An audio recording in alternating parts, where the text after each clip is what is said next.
ang daming nagtatanong, ano ba yung branding? So, I don't want to be very bookish and very technical about this. I just want you to understand what is branding.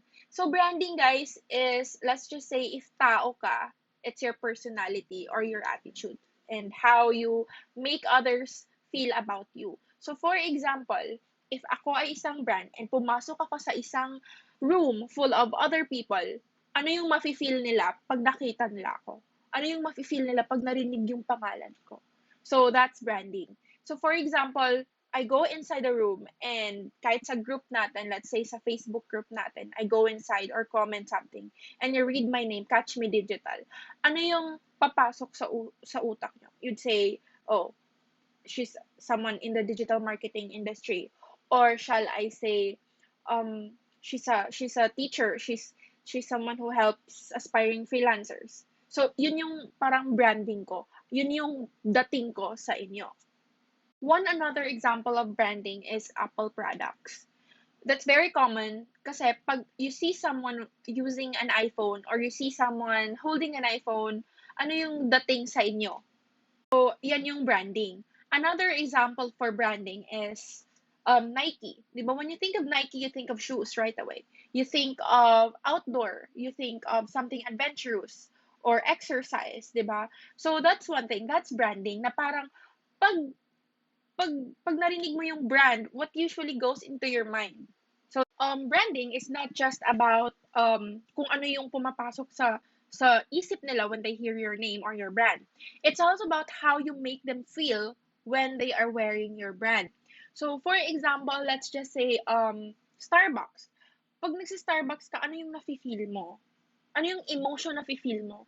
How do you feel when, kasi pwede ka naman mag-Nescafe, but nagsi-Starbucks ka?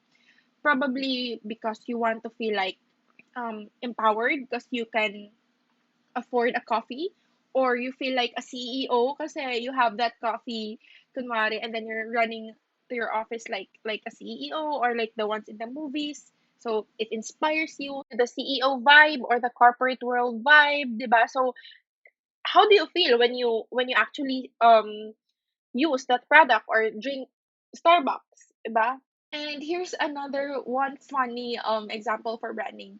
So recently, if you already know, guys, it's our job to keep up with social media kasi we are in a digital world, so we have to keep up.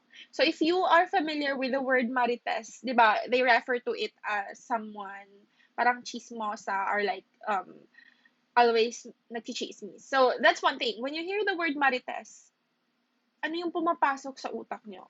So, chismosa, um, 'di ba? So, parang ma-issue.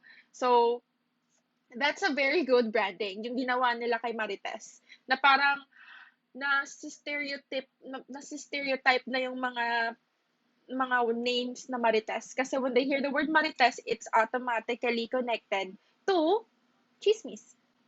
That's branding in a nutshell. So basically, our goal is to be like Marites. Well, not chismosa, but I want us to be like, if we hear the word catch, gusto ko, ang kadugtong nun or magiging connect nun is, parang papasok sa utak nyo is digital marketing. So that's the goal of our business, of our freelancing career. Okay, so why is branding important for a business? Why is it important as a freelancer? Okay, so let's make Maritas an example again. So for example, since we already know that Marites is someone who is very chismosa and always keeps up with the latest chismis in the community. So kapag ang isang tao ay naghahanap ng chismis, that person knows who to go or who to ask. And that's Marites. So, like I said, yung goal natin kanina, I want us to be like Marites, na pag ang isang tao nangangailangan ng digital marketing, sino yung papasok sa utak nila? Sino yung lalapitan nila? So, catch. It's catch. Diba? So, here, Marites is very lucky. Because, diba, Marites lang yung pangalan niya, pero everybody in the world or in the Philippines knows na she is a chismosa. In our case, guys, you would say, Catch, I won't be as famous as Marites. Of course, it won't be that easy, but it's possible. Pero, that's the reason why, if you notice, it's, my brand name is Catch Me, dinugtungan ko siya ng digital. Why? Para, sa isang pangalan pa lang, kahit you don't know me, kahit parang we first met pa, una pa nating pagkakilala, you already know that I am related to digital marketing. Unlike Marites na parang, who's Marites? So you have to research pa, sino si Marites? But here, this is a tip of marketing tip with branding, is that yung name mo, kailangan mong dugtungan on what, or on something that you do, or a word or a keyword that will give the client or the people an idea of what you do. So for example, I want Catch Me only, pero who's Catch Me? Sino yan? Catch Me, I'm falling in love. Catch Me, 'di ba? I'm fallen for you. So yun yung usually pag they hear my name, or my name, they say, um catch me, I'm in love, ganun ba? So ano yun, hindi naman ako nag-o-offer ng love advice, 'di ba? So, dinugtungan ko siya ng digital, so people would really know. So, isang tingin pa lang that I am related, or what I do is in the digital marketing industry. So, yan yung one tactic that you should do when we establish our brand, or doing your, personal branding. So, you're probably asking right now, Catch, kailangan ba talaga dugtungan ng name ng digital or social or something that you do? No, it's not actually required, but I highly recommend it. Why? Because it is easier for people to find you pag meron kang ganon na apelyido, 'di ba? So, it's just like your name. Pag catch lang, who's catch? Maraming catch dito. But if you have like uy, catch uy, and then ayun, malalaman nila, catch uy, anak niya ni ano, apo yan ni ano, related yan ni ano. Yung uy na apelyido from Cebu, from, 'di ba? So they get the idea na, okay, it's her. Pag wala bang apelyido, magiging hindi na siya strong brand, hindi na ba siya magiging successful? No, of course not. If you notice, Apple, Nike, ano ba yon? Wala naman tayong alam kung ano talaga sila, di ba?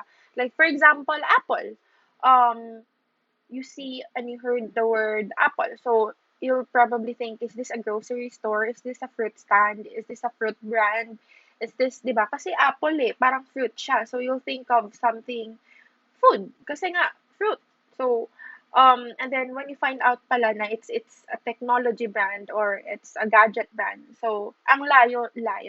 But, look at them. They were still able to establish a very, very, very good branding. So, depende na yun sa inyo kung ano talaga yung brand name na gusto nyo when you start your freelancing journey and you treat it as a business. So, yung thing lang kasi guys, pag dinugtungan nyo siya is, for SEO, mas madali kang mahanap ng mga tao because you have that certain keyword that will give people the idea of what you do. Speaking of SEO, I am talking about people finding you easily. Mas easier ka mahanap ng tao. And lalo na sa mga businesses na they lack time to research about you. So, pag nakita nila na yung name mo is may kadugtong ng keyword or service na hinahanap nila, then that's automatically a win kasi they already know you. They kind of think that, oh, she does social media management, or she does bookkeeping. So, that's a very, very good branding tip. Parang, let's just say it worked for me, and it, according to my research, it also worked for everybody else. Speaking of why it is important, we already talked about it, that first, when you have a good branding, alam na ng mga tao kung sino ang lalapitan nila when they encounter that specific problem. So, for example, like I always say na parang Catch Me Digital, pag nakita nila yan, yung Catch Me Digital, and tumatak na sa isip nila, when they encounter a social media problem or digital marketing problem, they already know who to visit or who to consult. So, parang, oh, we encountered this one, this plan didn't work, this strategy didn't work, let's consult with Catch Me Digital. So, alam na nila kung sinong lalapitan nila. The second reason why you need to have a good branding is you will be able to stand out and express yourself as a brand. So, aside from standing out from the crowd, another very important thing about branding is that you get to connect emotionally. So, how do we connect emotionally? Actually, there are lots of ways to connect emotionally. Kasi pag sinabi kasi natin connect emotionally, ang na pumapasok sa isip natin is that siguro we're going to beg them to be our clients, or we show emotional quotes, or we kind of message them with a broken heart emoji or a crying emoji. So that's not the connection that I'm talking about. So in branding, you can connect visually. So that's what we're going to tackle in the next video. So you guys, if you have any questions you encountered on this part, make sure to send me a message and just let me know which part or which module you're having a hard time with. Okay? So let's go to the next video.